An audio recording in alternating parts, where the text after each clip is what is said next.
We hear you just fine. Chase, how are you?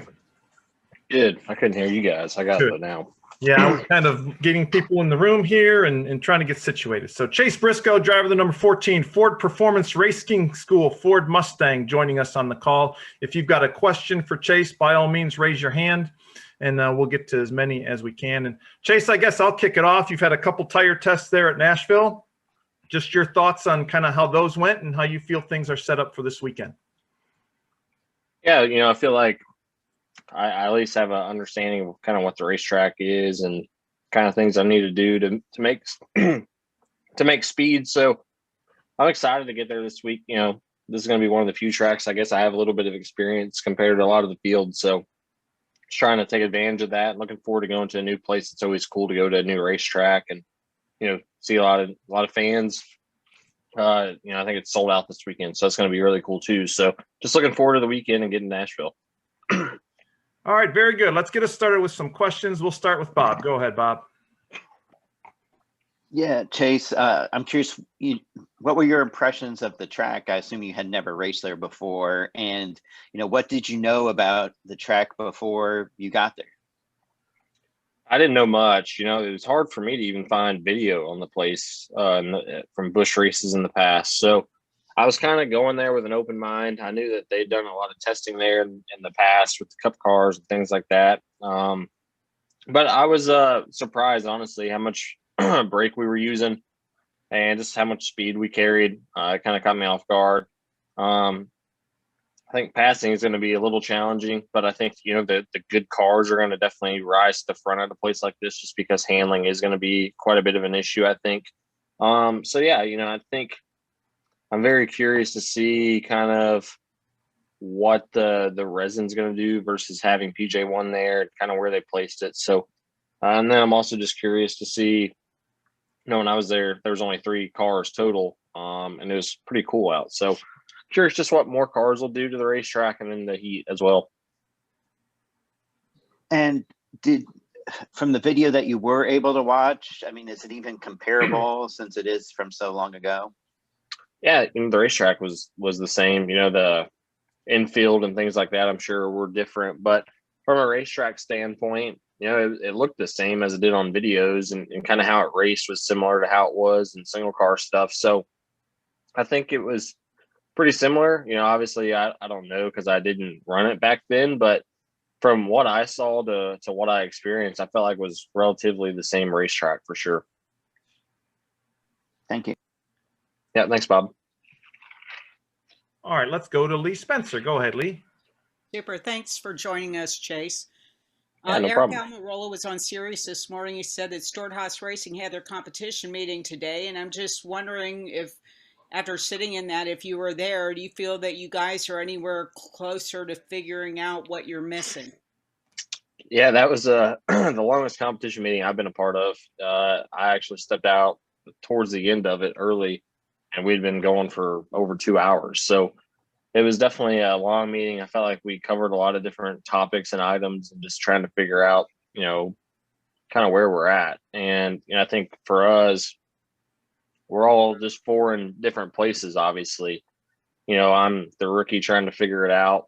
Cole's kind of somewhere in the middle. Eric was really good last year and kind of struggling this year. And then obviously Kevin's not where he wants to be and where he's used to be. And so we're just all 4 in different, I guess, categories, if you could say. But like for us, Texas, I felt like our team specifically made huge gains. I felt like we tried something and felt like it made a huge difference for us. And, Kevin, on the other hand, I think he acted like that was probably the worst car he's had all year from a speed standpoint. So, we're just trying to figure out what we can take from each team. And like I said, for the 14 specifically, which is the one that I can talk the most about, I felt like we made gains at Texas. So I don't know. Hopefully, going forward, the 1.5 mile stuff and the 550 package stuff, you're starting to seeing us a little more farther up the front now.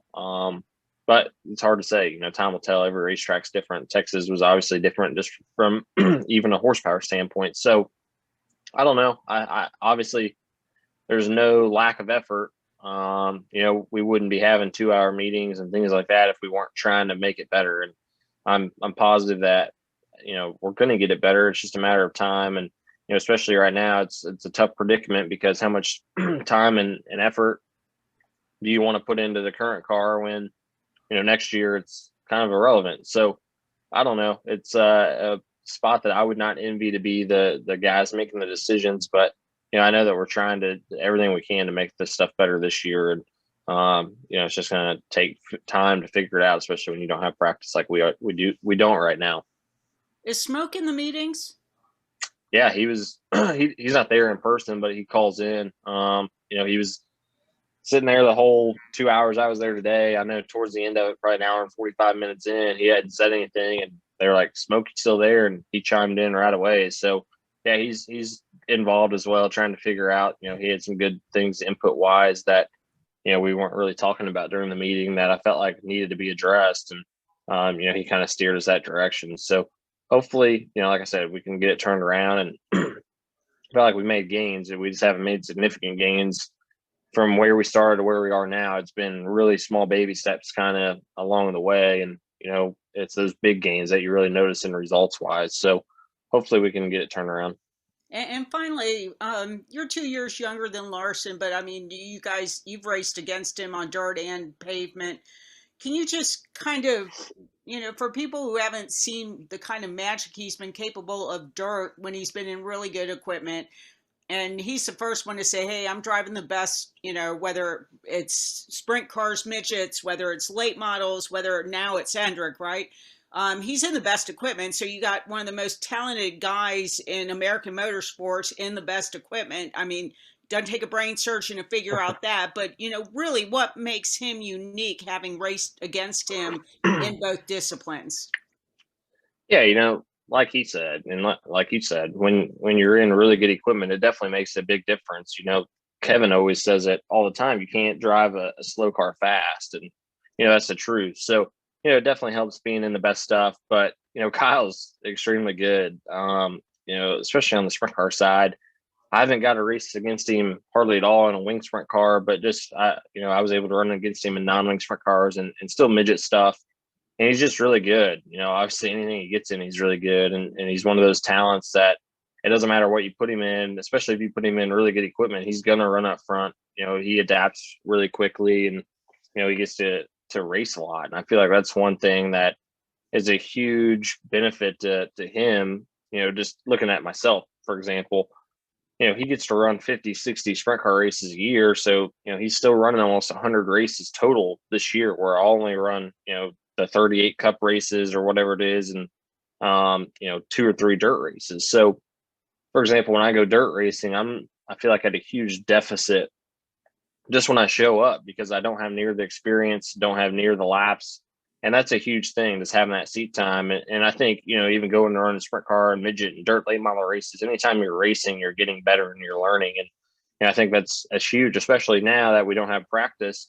He's fresh. He's raced 3 or 4 races that week already, and hopping in the race car. But Kyle's just really good. He's always been good. I remember the first time I raced against him was 2000, I want to say 12 or 13 at Bloomington. I think he ran second, I ran third. And, a lot of guys don't come to Bloomington right away and go fast. And he was fast right away. So, he's just really good. He adapts super quickly at anything he gets in. And obviously we've seen that with the dirt late model now. So, he's just really good. And, when you have a good race car driver and really good equipment, you're going to see success. And that's what they've been able to have.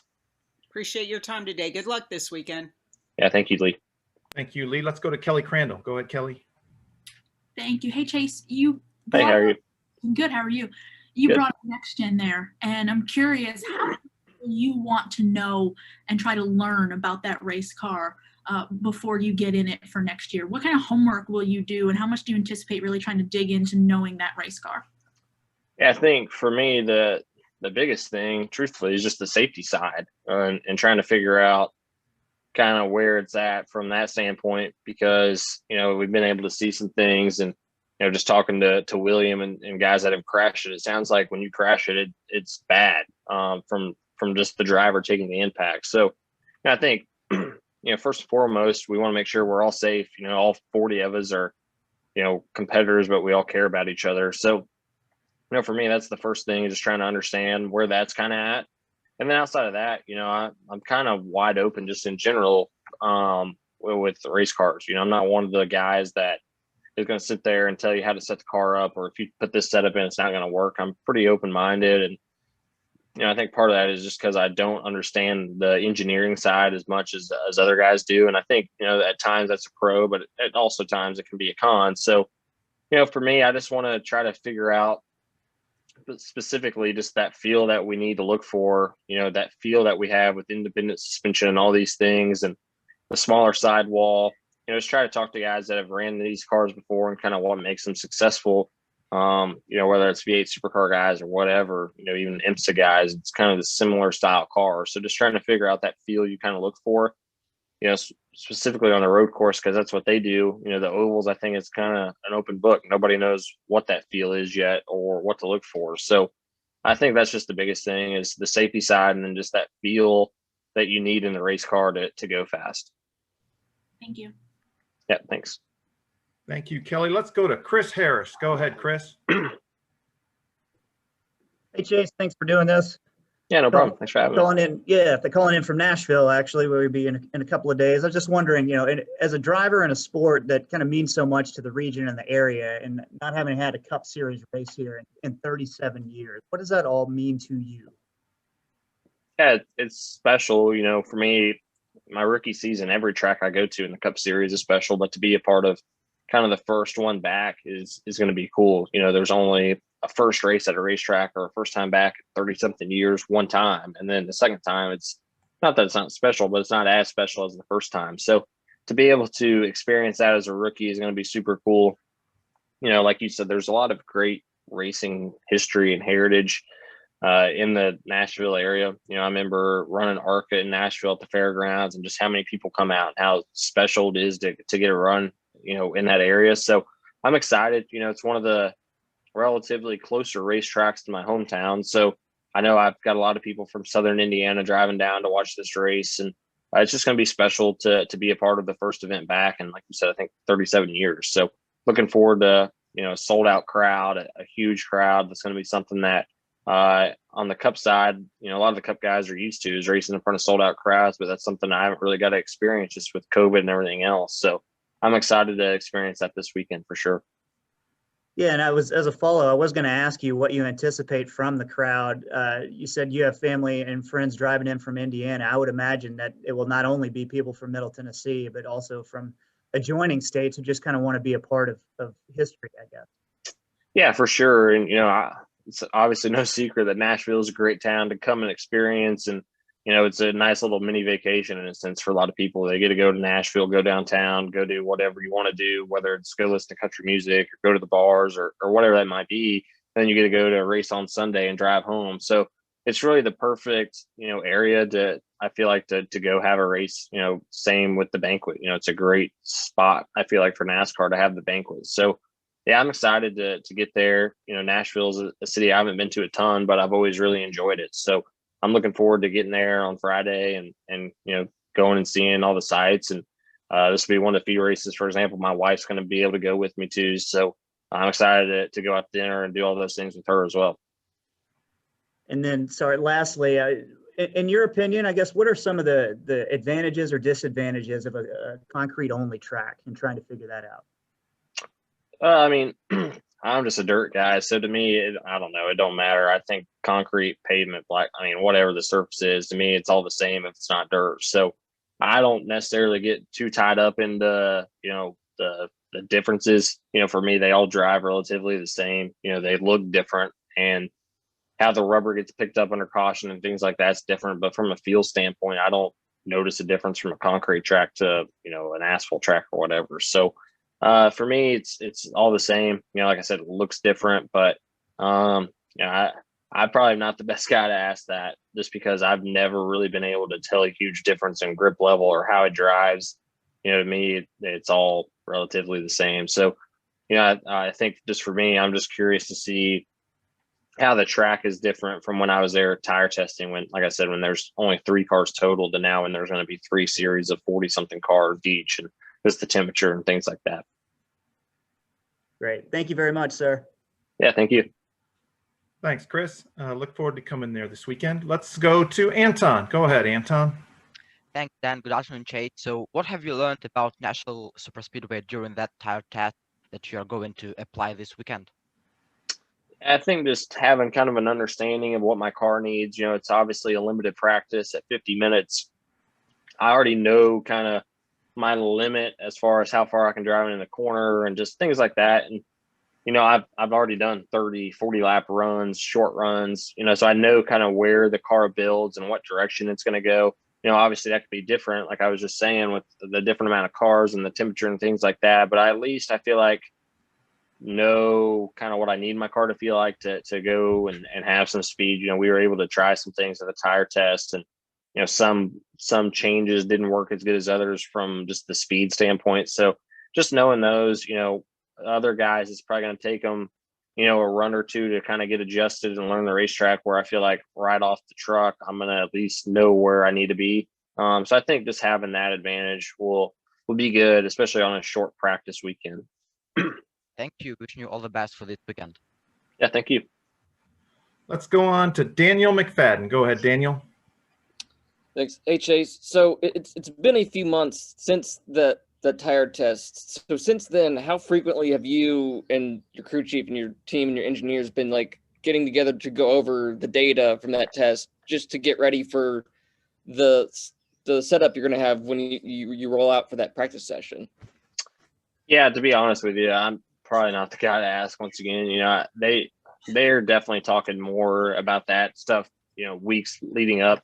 We talked about it today in length and a little bit last week, but I was pretty happy with how our car ended the day at the tire test. So, they kind of already knew my input going into it, that I wanted to start pretty close to where we ended, just because I felt like it was pretty good. So, I'm sure that my engineers and Johnny and them guys have been talking about small little tweaks, but, outside of that, in the kind of the last week and this week, or today, I guess, even our meetings about just what we need going into this weekend, I haven't been a huge part of, just because like I said, they already knew I was happy where we ended. So they're going to try to shoot for that balance. In our competition meeting today, we were just talking about Nashville and what we needed. And, Kevin, I think it was, just asked me, kind of talk about it. So I went into length about what I feel like as a company we're going to need to go get there. So, I've definitely been involved, but from the setup and kind of things like that, Johnny and the engineers, like I said, kind of knew I was happy. So they were just trying to look at small things that would make it a little bit better. What has been the input from Eric Almirola? Because he was one of the drivers who was in the most recent Xfinity Series race at Nashville. So what was his input during that competition meeting? Honestly, Eric didn't really say anything. I just kind of talked the whole time, and, I can't remember. Eric may have had to leave right after that or something. I can't remember, but really just, I talked about it just because it's so different from, the Busch car then to, the tires and everything else we're running. So they just were kind of wanting my opinion on it. I think me and Eric and Cole were kind of talking to Kevin right before the competition meeting just about Road America and some things, just because Kevin's never been there, but us three had. So, for Nashville, though, it was kind of just me, just because we had just recently went there, obviously in the Cup car, and that was going to be the most, comparable thing. I think Eric did add that it was going to be pretty hard to pass, kind of like how I felt. So not a ton of input, but we're all kind of on the same page, I think, of that it's probably going to be fairly hard to pass. And we were just concerned about what the resin was going to do. Thank you. Yeah, thank you. All right, we got two more for you here. Chase, let's start with Ashley. Go ahead, Ashley. Hey, Chase, thanks for your time today. Yeah, no problem. Good, bad, indifferent. There's been a lot of feedback about the PJ1 traction compound and its usage across the racetracks. What are your thoughts on that generally? Yeah, I don't know. I think, it just depends. Some racetracks, I feel like it helps. Other racetracks, I feel like it's almost a crutch for just the layout of the track. Texas, I never got to run the old Texas, but, I always thought the old Texas looked like one of the coolest racetracks that you could go run at. You had all the way from the bottom to the middle to the fence. It's just a fun looking racetrack. And, now it's obviously pretty bottom dominant. And, even in 20 years, I don't know if we're ever going to be able to run to the middle to the top, just because of how the shape of the track is and the banking and things like that. So, some tracks, I feel like you have to have it just because of how the track is laid out, if you want it more than one groove. The problem is typically the PJ1 just makes it even more of a one groove track. And instead of being one groove on the bottom, now we're one groove in the middle. So I don't know. I think it's tough. Bristol, I feel like it's been scienced out enough now to where it's normally pretty two grooves. It's on the bottom, it's on the top. We can kind of move around, but it seems like the mile and a half stuff, it's hard to get it to where the PJ1 doesn't turn into just a dominant lane. And I almost think at some tracks it would be better just to leave it off. Charlotte, I think, would be better with it off personally. But it's hard. I think that stuff is so variable dependent on how many guys run through it, the temperature, how it's laid down. And it's gotten better over the last couple of years, but I still think it just is a tough situation because some racetracks need it, some it's better for, some it's worse for. It's just hard to really say what's what. I would have thought that maybe at Nashville this weekend we would have had it, but instead we went with the resin. I don't know what that changes. I don't think the resin has any extra grip to it. But just things like that, it's just hard until you go and try it. And, now with no practice, it doesn't have time to get activated before the race. So I think we saw that at Charlotte a little bit.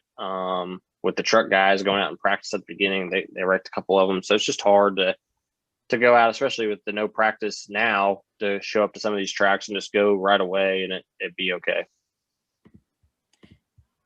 And then switching gears a little bit, what's the most unique trophy that you have in your collection that you would call your favorite? And what's the most unique trophy that you would like to add to your collection? I mean, that's tough. I don't know. I'd say, probably one of the most unique trophies would probably be the Eldora shovel. I think that's one of those ones it's unique. Not very many racetracks give away a shovel. So I would say that's one of the more unique ones. I would love to add the Daytona 500 trophy, obviously, or the Brickyard 400, any of those trophies. I'll take any of them I can get at this point. But, from a cool factor, I would say that those would definitely be pretty sweet to have. New Hampshire's is very unique with the lobster, and then Texas has the pistols. So, any of those, I think, for me right now, I'll take any trophy I can get. But those are definitely ones that kind of stand out. Oh, I guess Kentucky, when we used to run there, they had the jukebox. It was always pretty cool, I thought. Thanks for your time today. Yeah, thank you. All right, let's close it out with Tucker White. Go ahead, Tucker. Wait, hang on, wrong button. Chase, during the Goodyear tire test, I think it was back in March, you noted that the tires were cording after about 20 or 25 laps. What exactly causes tires to cord in that regard? Yeah, I don't know. I think, at Nashville, it was just, cars hadn't been on that racetrack for so long. So, it's just so fresh, so clean that it just peels the rubber right off the tires. So, we couldn't go but literally 20 laps and it would start cording. And then the second time we went back, they put some of that resin down, which was supposedly going to help put rubber into the racetrack. And, we were able to go 30 to 35 laps. But I think once we get more cars there, it'll be better from that standpoint, just because more rubber will be in the racetrack.